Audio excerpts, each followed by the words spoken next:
America's made it confidential. And confidential means confidential. Just between you and me. Let's begin with the fact that just between you and me, when we were discussing, Biden and what do you remember this and what do you remember that, confidentially, Joe Biden has dementia. Nobody knows that. The whole world knows that. Don't you think they watch him at these events and say, what is wrong with the American people? And then the clown show comes on. Kirby, former admiral who sold his soul for 30 pieces of silver, or KGJP, the comic relief who tries very, very hard every day, even when it's difficult, not to tell the truth. There is an allegation that she has never told the truth in any one answer. Now, I don't know that to be the fact, but she sort of seems nervous, like she's got like when she goes back, Joe says, "You didn't tell the truth, did you?" And she says, "No." She wants to make sure that she's got it right. But there also is the possibility that they protect her because they're very kind people, and they just give her stuff to say that isn't true and will go away. It's a truly, without any doubt, a non-American administration in that it lacks being straight, it lacks spontaneity, it lacks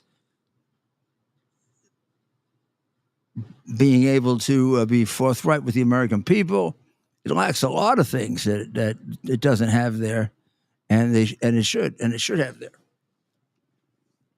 So we're in another week of this war. The Americans are, every single day, every single day, they are pushing very, very hard for a ceasefire or for something that ends the war, so that their side doesn't get beat up too bad. Their side being the reign of terror and Hamas, and they're hoping that this does not empower and make Israel that much more important. They are quite aware of the fact that Israel is a mortal enemy of Iran, as they are of Israel.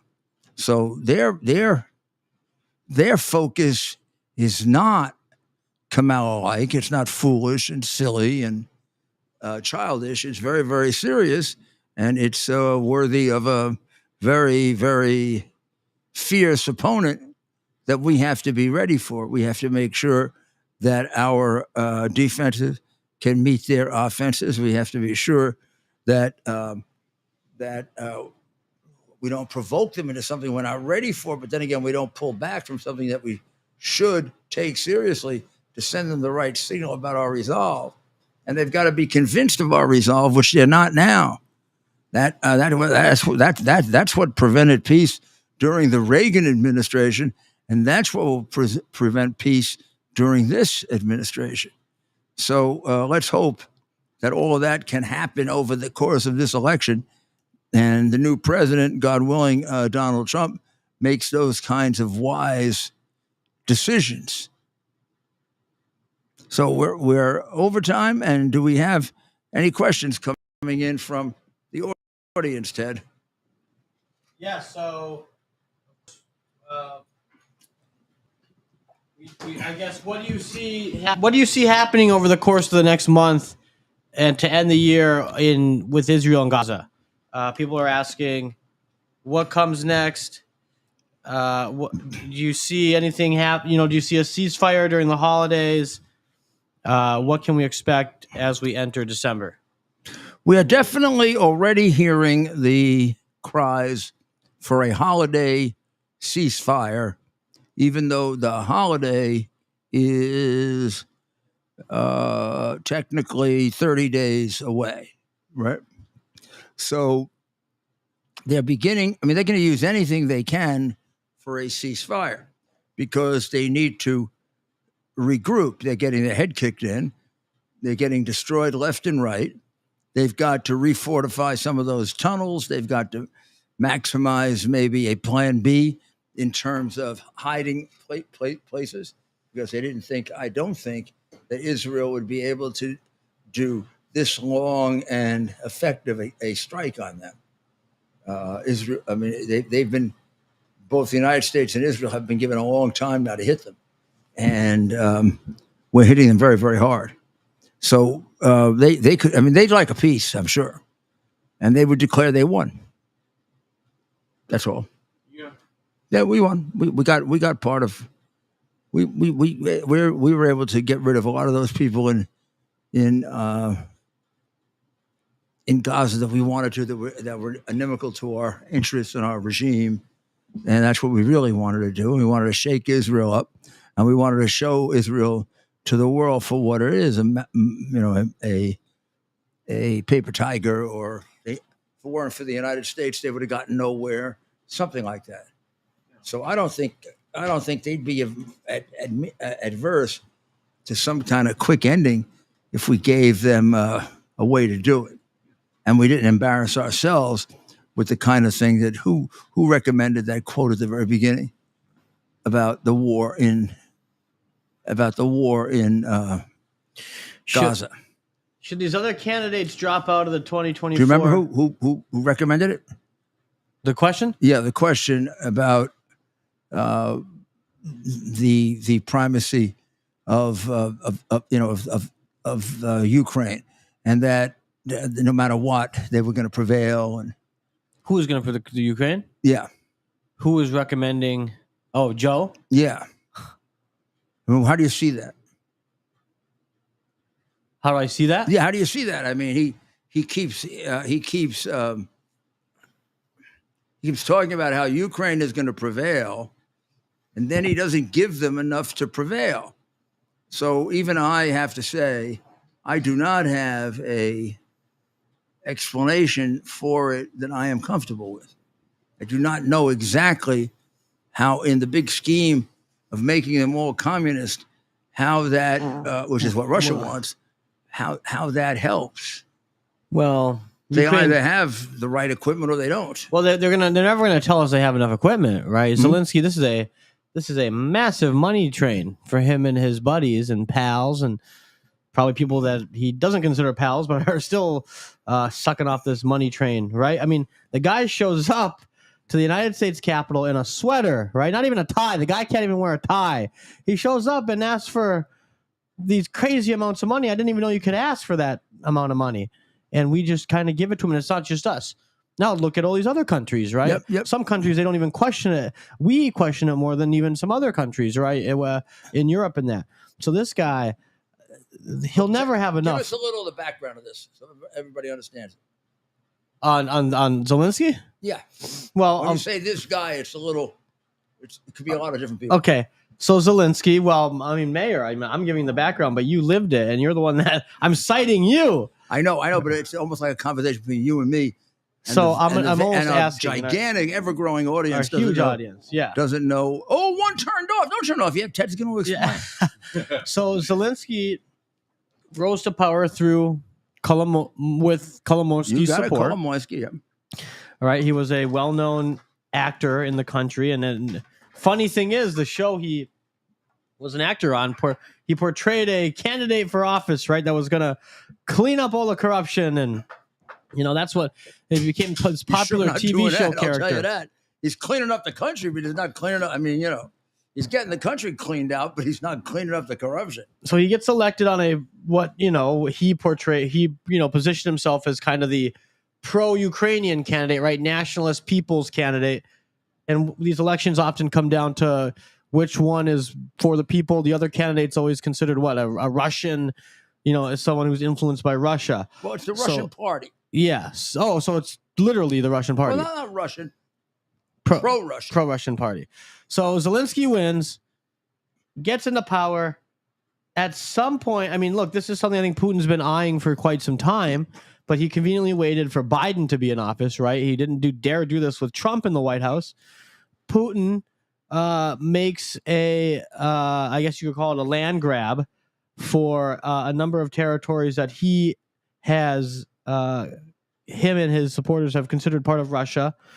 He looked at these areas as places where Ukraine was actually occupying the territory, and Zelensky somehow, and this is what I don't get. So Zelensky then is able to garner the entire Western world's support, which I guess is just kind of what we would do and naturally in this situation when you have somebody aligned with NATO going up against Russia. But he just gets all the support from across the globe, and he goes on this world tour, fundraising circuit, right? Kind of like what was the big one that all those musicians did back in the day for AIDS or cancer or something?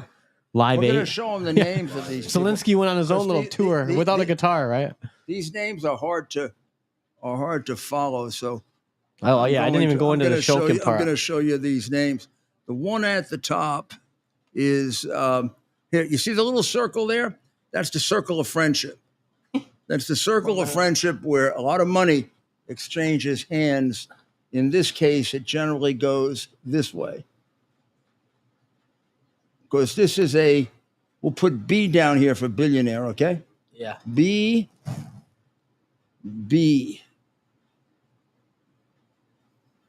We could put an O down for organized crime too, organized crime. Organized crime billionaire. So everybody is controlled by an organized crime billionaire. Zelensky is controlled by Kolomoisky, who owns the television station and the money laundering bank.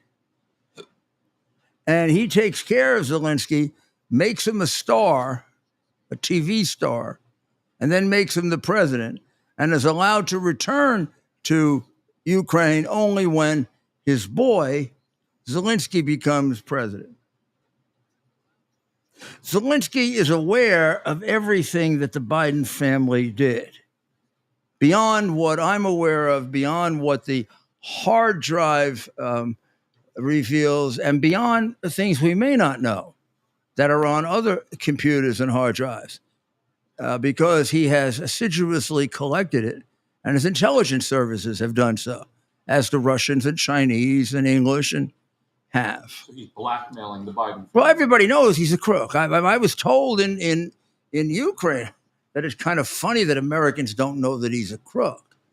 The fact that he might be president did not shock them as much as the fact that we didn't know he was a crook, because they know that their people are crooks. At least their people are honest with. That's what they say. So now on the other side, you have the billionaire and the guy that's controlled by him, Biden. But here it's the Biden family. It's Zlochevsky to Hunter and Devin to Joe and the boys, the rest of the boys, James, et cetera, et cetera. However, there is a transaction, an original one, a bribe, the bribe that was the big deal here, and that is to get Zlochevsky's company, Burisma, out of trouble. Burisma is an energy company that the crooked Zlochevsky acquired in the early 1990s and built it up into a $40 billion company, Burisma. Zlochevsky owns Burisma. Kolomoisky owns Privat Bank. Privat Bank is the banker for Burisma. It's the banker for Zelensky. It's the banker for Shokin. It's the banker for Lutsenko. And it's the banker for somebody whose name I'm going to put on the board later, because that's the big payoff. So these guys are willing to testify. He says he overheard the conversations in which Biden was telling Poroshenko, the president of Ukraine, to fire him because he was going too hard on Burisma. He had just seized him and arrested him when these started. And Lutsenko was the guy who succeeded Shokin, but Lutsenko was not a lawyer. So they had to get an exemption to make him the prosecutor general. And then he enabled the bribe. He killed the case against Burisma, which then killed the case against Biden's family, and Zlochevsky. And they all came away with millions of dollars. At that point, Zlochevsky paid off the president of Ukraine, who was sitting on top of all this, who ultimately made all of the decisions. And his name is also a very easy name to spell, Poroshenko. It goes like this. Poroshenko. See, Poroshenko. If you can't remember it, just call him the coffee king of Ukraine, because he owns all the coffee there. And these two, Shokin and Lutsenko, are the two prosecutor general. The one who prosecutes the case and the one who fixes the case, in that order. And they are both willing to come here and testify to what they know. And so are about 5 or 6 prosecutors who have been threatened with death. Mr. Shokin, there's been an attempt on his life as well. That was back, actually, I think it was right before the election, like 2020 September, something like that. How does he receive that threat? He didn't receive it. He was having dinner one night. He started choking. He'd been poisoned. The usual. How's that for receiving? The usual. Yeah. The usual Russian optimum method for killing. I wrote it again, but this is the key guy, because I'm really anxious to know exactly how much he got to. Poroshenko, right down here. Poroshenko was the president. He was the big guy before Zelensky.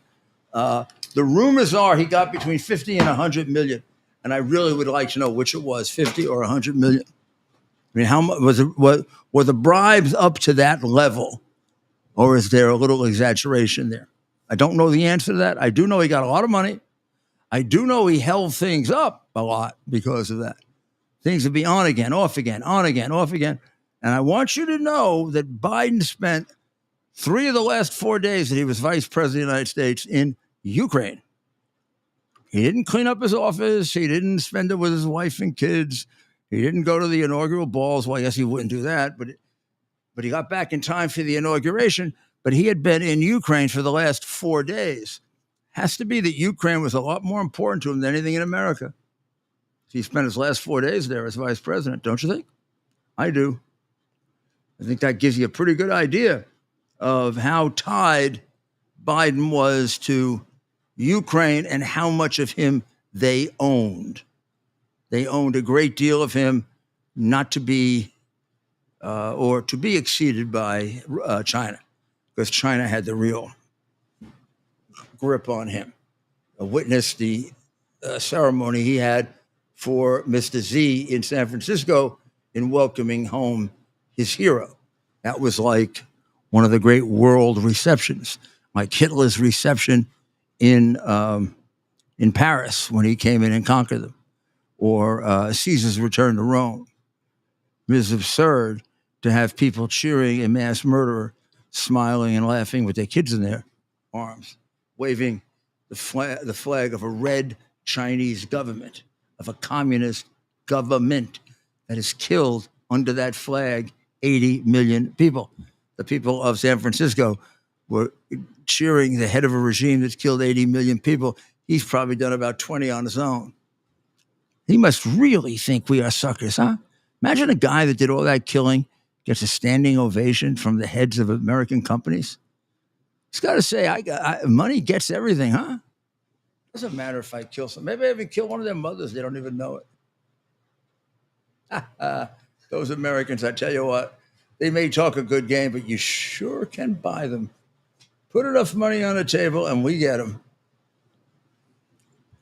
Shouldn't be that way. So one of the things I'd like you to consider is to get my pillows.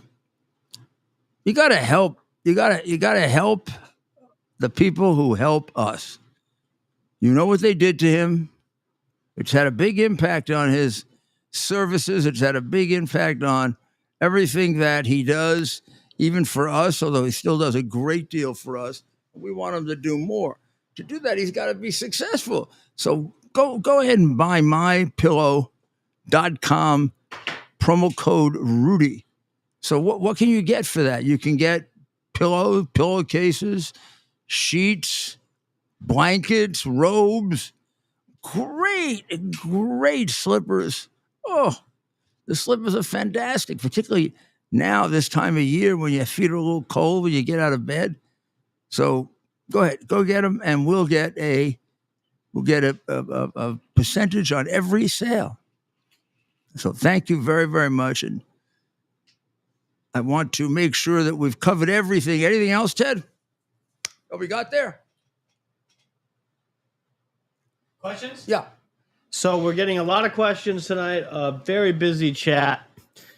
People, of course, asking about the election and what's going on with the Bidens and Ukraine. People want your opinion on the speaker, Mike Johnson, and the release of the J6 videos. Oh, yeah. Well, I like Mike Johnson very, very much. I think so far he's kept every promise that he's made.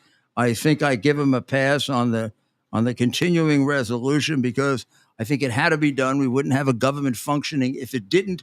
And this is not the right time to create a victory for the Democrats. We're winning. Let's sit back and watch them destroy themselves. I do think that his observation that he's going to release it and he's going to let people look at it and see it and go over the whole thing is fabulous. The bits that I've seen are extremely exculpatory, meaning they show how innocent those poor people were of doing anything really serious and how often they were escorted by the cops in a peaceful way to do what they had to do. The Sharman guy is an example of what the rest of them are like, as opposed to an exception. You know, when they open the door very kindly for him to go in and do his little act, that's what they're doing in general. They're showing the way. If they go down a wrong hallway, they get them out. Oh, you want to go that way? I guess they knew where they were going. When they walked outside, they brought him back in. They actually had gotten him outside. They brought him back in.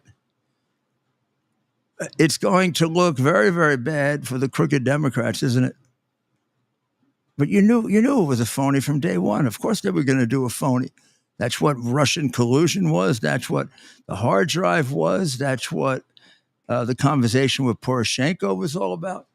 These are all contrived to try to remove him from the office of president because he shakes the heck out of their world order, ultimately to be controlled by, well, the brains will be Herr Klaus Schwab.